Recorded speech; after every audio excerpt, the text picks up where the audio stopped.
Hello. তো গতদিন আমরা পড়ছিলাম কার্শফস ল বা বিভিন্ন ধরনের লগুলা পড়ছিলাম, ব্ল্যাক বডি এর লগুলা।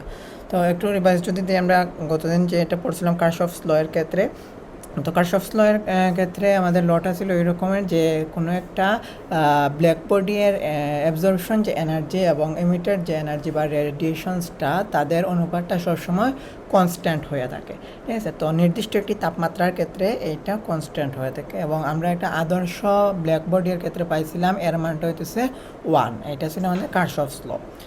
পরের সূত্র ছিল স্টিফেন্স বলটজম্যান ল।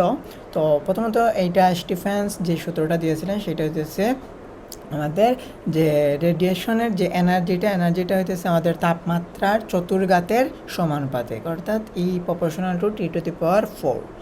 তো এইটা ছিল আমাদের বেসিক যে স্টিফেনের যে ল এইটা।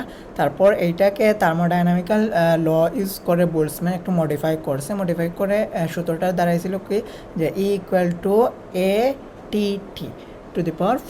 এখানে এ হইতেছে ক্ষেত্রফল, টি হইতেছে আমাদের মোট কত সময় ধরে রেডিয়েশনটা হইতেছে অথবা কত সময় ধরে আমরা মানে সময়টা কাউন্ট করতেছি বা রেডিয়েশনটা কাউন্ট করতেছি এটা, এবং বড়টি হইতেছে আমাদের তাপমাত্রা। তো এই ধ্রুবকটা তোলার জন্য আমরা একটা ধ্রুবক ইউজ করছিলাম বা কনস্ট্যান্ট ইউজ করছিলাম, যেটার নাম হইতেছে স্টিফেন্স বোল্টজম্যান ধ্রুবক। ঠিক আছে, তো এরপর আমরা পরবর্তীতে শিখছিলাম লুমার অ্যান্ড প্রিংসম ল। এখানে আমরা পাইছিলাম যে আমাদের তরঙ্গগুলা বা ল্যামডা ম্যাক্স কতটুকু হইতে পারে, আস্তে আস্তে বাড়ে। তো ঠিক আছে, তাপমাত্রা কমার সাথে সাথে ল্যামডা ম্যাক্স বাড়ে, আবার শক্তিটা কমতে থাকে, এই একটা সম্পর্ক পাইছিলাম। তারপর আমরা পাইছিলাম উইন্স ডিসপ্লেসমেন্ট ল। উইন্স ডিসপ্লেসমেন্ট লটা ছিল এরকমের যে lambda max is proportional to 1/T। ঠিক আছে, তো এখানে ল্যামডা ম্যাক্স জিনিসটাকে আমি দেখাইছিলাম যে ল্যামডা ম্যাক্স হইতেছে যে কোনো একটা তরঙ্গ শীর্ষ থেকে এক অক্ষের উপর লম্ব টানলে এক অক্ষ হইতে যতটুকু দূরত্ব কেটে নেয় ওইটাকে আমরা বলি ল্যামডা ম্যাক্স।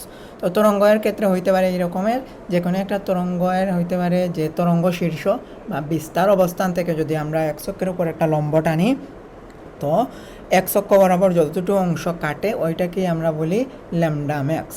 তো ল্যামডা ম্যাক্সটা আসলে চেঞ্জ হইতে পারে তাপমাত্রা অনুযায়ী, আমরা যেহেতু তরঙ্গটাই চেঞ্জ হয়ে যায় বা স্পেকট্রামটাই চেঞ্জ হয়ে যায়, তো আমরা এটাই বলতে পারি যে ল্যামডা ম্যাক্সটা আসলে চেঞ্জ হয়ে যায়। ঠিক আছে, তো ল্যামডা ম্যাক্সের ক্ষেত্রে আমরা যে উইন্সের লতে আমরা একটা কনস্ট্যান্ট ইউজ করছিলাম, কনস্ট্যান্টটা হইতেছে উইন্স ডিসপ্লেসমেন্ট ল।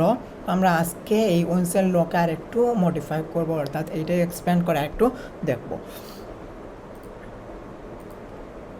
আচ্ছা, তো উইন্সের ডিসপ্লেসমেন্ট আমি আবারও বলতেছি যে আমরা যে লগুলো ইউজ করতেছি এগুলো হচ্ছে ক্লাসিক্যাল মেকানিক্সের ল।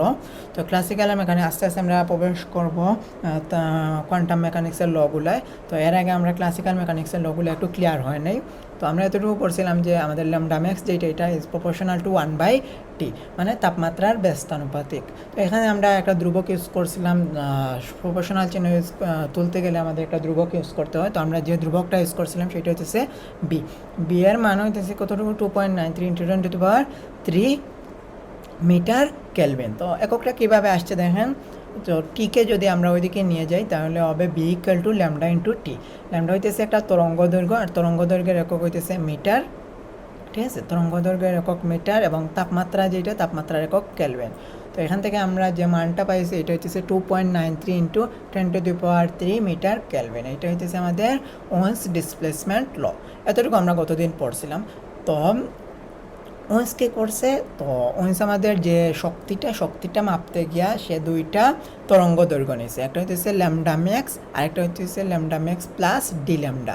দুইটা তরঙ্গ দৈর্ঘ্যের পার্থক্য নিয়েছে। এই তরঙ্গ দৈর্ঘ্যের পার্থক্যের মধ্যে সে কী করছে, একটা যতটুকু এনার্জি রেডিয়ান্ট হয় বা এনার্জি নিঃসৃত হয় সেই এনার্জিটুকু সে বের করতে চাইছিল। ঠিক আছে, তো এই এনার্জি বের করতে গিয়ে যে সূত্রটা সে ইউজ করছে, সে থার্মোডাইনামিক লগুলা ইউজ করছে।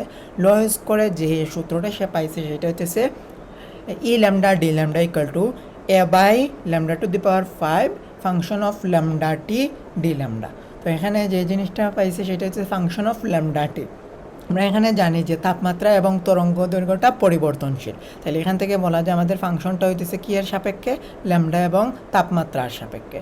এই ইকুয়েশনটা পাইছিল, এই ইকুয়েশন থেকে যদি আমরা ডি ল্যামডা পক্ষ থেকে বাদ দেই তাহলে তাকে E lambda equal to a by 5 e to the power minus b by lambda টি।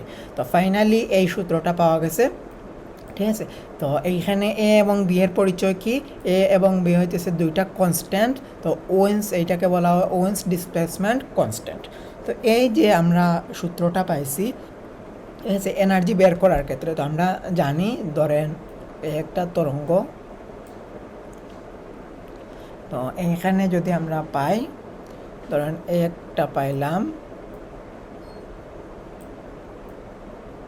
এখানে দেখেন এইখানে একটা ল্যামডা ম্যাক্স, এইখানে একটা ল্যামডা ম্যাক্স, এইখানে একটা ল্যামডা ম্যাক্স, তিনটা ল্যামডা ম্যাক্স। তো এখানে দেখা যায় যে আমাদের উইন্সের ডিসপ্লেসমেন্ট যে লটা পাইছি, অর্থাৎ এই যে ফাইনালাইজড একটা ইকুয়েশন পাইছি, এই ইকুয়েশনটা শুধুমাত্র ক্ষুদ্র ক্ষুদ্র ল্যামডা ম্যাক্সের ক্ষেত্রে কাজ করে। মানে আমাদের যে তরঙ্গ দৈর্ঘ্যের যে অনুপাতটা বা মানটা যদি খুব কম হয়ে থাকে, অর্থাৎ লোয়ার হয়ে থাকে, তখন আমাদের এই সূত্রটা কাজ করে, ঠিক আছে। তো দেখা যায় এইটা তো আমরা পাইলাম থিওরিটিক্যালি, ঠিক আছে, এই যে কি শক্তিটা পাইলাম এটা থিওরিটিক্যালি। এখন যখন আমরা প্র্যাকটিক্যালি আমরা পরিমাপ করি শক্তি, যতটুকু নিঃসৃত হয় শক্তি, তখন দেখা যায় লোয়ার তরঙ্গ দৈর্ঘ্যের ক্ষেত্রে এই এনার্জিটা মেনে চলে, কিন্তু যখন আমরা আস্তে আস্তে হাইয়ার তরঙ্গ দৈর্ঘ্যের দিকে যাই তখন এই সূত্রটা আর মেনে চলে না।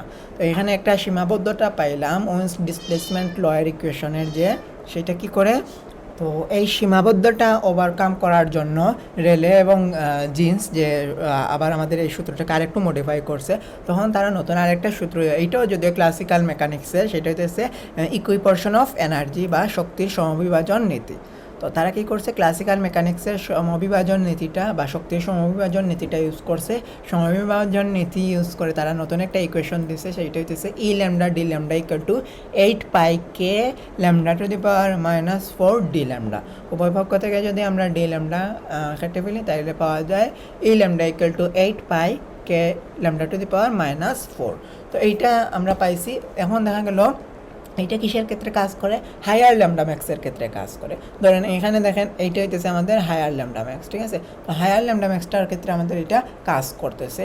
তো এখানে আমি যদি তিনটা ধরি, এইটা হইতেছে ল্যামডা ম্যাক্সের মধ্যে সবচেয়ে কম, এর মধ্যে এইটা একটু বেশি, এইটা আর একটু বেশি। দেখেন এক্স অক্ষ বরাবর এইটার মান সবচেয়ে বেশি, এর চেয়ে একটু কম এইটা, এর চেয়ে একটু কম এইটা। তো কম যে তরঙ্গ দৈর্ঘ্য, কম তরঙ্গ দৈর্ঘ্য বা লোয়ার তরঙ্গ দৈর্ঘ্য বা লোয়ার ল্যামডা এক্সের ক্ষেত্রে আমাদের উইন্সের ডিসপ্লেসমেন্ট থিওরি বা উইন্সের ডিসপ্লেসমেন্ট লটা ভালোভাবে কাজ করে। কিন্তু যখন আমরা আস্তে আস্তে হায়ার ল্যামডা ম্যাক্সের দিকে যাই তখন দেখা যায় কী হয়, আমাদের উইন্সের ডিসপ্লেসমেন্ট থিওরিটা আর কাজ করে না। তখন রেলেজেন্স কী করছে, এই সীমাবদ্ধতা ওভারকাম করার জন্য তারা শক্তির সমবিভাজনতা নীতি অথবা ইকুইপোর্শন অফ এনার্জি, এটাও ক্লাসিক্যাল মেকানিক্সের এইটা ইউজ করছে। ইউজ করে আমরা নতুন একটা ক্যালকুলেশন পাইছি, সেটা হচ্ছে E lambda d lambda equal to 8 pi k lambda to the power minus 4 d lambda. এখান থেকে আমরা উভয় পক্ষ থেকে ডি ল্যামডা কাটছি, কাটলে দেখা যায় E lambda equal to 8 pi k lambda to the power minus 4। তো এখানে আরেকটা প্রবলেম দেখা যায়, প্রবলেমটা হইতেছে তাদের যে থিওরিটা পাইছি বা থিওরিটিক্যাল যে ইকুয়েশনটা পাইছি, এটা তো আমরা প্রথমত বলে নেই যে দুই লোয়ার তরঙ্গ দৈর্ঘ্য এবং হায়ার তরঙ্গ দৈর্ঘ্য বা ওয়েভ লেন্থের ক্ষেত্রে মেনে চলে। কিন্তু দেখা যায় যখন আমরা প্র্যাকটিক্যাল করতে যাই, প্র্যাকটিক্যাল করার ক্ষেত্রে দেখা যায় এইটা আমাদের কী হয়, হায়ার ল্যামডায়ের ক্ষেত্রে আমাদের এই ইকুয়েশনটা মেনে চলে, কিন্তু লোয়ার ওয়েভ লেন্থের ক্ষেত্রে আমাদের এই শক্তির যে ইকুয়েশনটা পাইছি ইকুয়েশনটা মেনে চলে না। তো এখানে একটা সীমাবদ্ধতা, সেটা হচ্ছে যে একটা লোয়ার তরঙ্গ দৈর্ঘ্য বা লোয়ার ওয়েভ লেন্থে কাজ করে আর একটা হায়ার ওয়েভ লেন্থে কাজ করে, দুইটারই মোটামুটি সীমাবদ্ধতা আছে। তো এই সীমাবদ্ধতা ওভারকাম করার জন্য আমাদের প্ল্যাঙ্কের ল ইউজ করতে হয়েছে।